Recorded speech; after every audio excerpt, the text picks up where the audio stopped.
再来看环境部伫4月底伊个退回的3项相关的处罚，其中当污染的钢铁业，若是家己提出减量的计划，达成目标了后，会使享受退回2折的优惠。环保团体是认为，这违反严重污染者付费的道理。今仔到行政院外口去抗议，呼吁赖清德政府爱重视这乱象。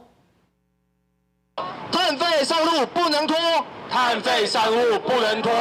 500起征不算多。大社化口号爱赖政府唔通互企业退回的折扣优惠，加速放纵企业私下游说太价地下卖场。包含环境权保障基金会等真侪关心气候变迁影响的环保团体3周到行政院外口抗议，各种记者会现场布置亲像大卖场共款，抗议政府对当污染企业退回折扣的凊彩决定。他2030年的时候减碳量应该要减到39%，而我们现在在我们的执法里面看到的一个提案，只是减量25%，他们钢铁业就可以说它就可以适用于优惠费率，这是一个相当不合理的事情。如果没有达成它自主减量计划所设定的目标，不仅没有罚则，而且也不需要去追缴任何的利息啊！我一定就随便提一个自主减量计划，那我就可以完整的去保留我的现金流。环保团体批评当污染的钢铁业就化业等的企业，若主体减量计划达成目标了后，应享受退回2折的优惠，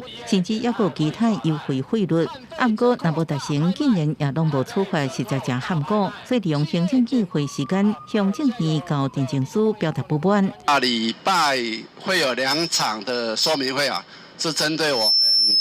环团来做说明跟沟通，跟大家来交换相关的意见。行政院人员办公室接地政署强调，会将意见查回去，甲环境部这单位继续讨论，也加强甲环团的沟通。环境部气候变迁署已经暂定7月7号举行第4摆退回费率审议会，要讨论各种征收争议无期结果，按算正式进入退回率的深水区。记者综合报道。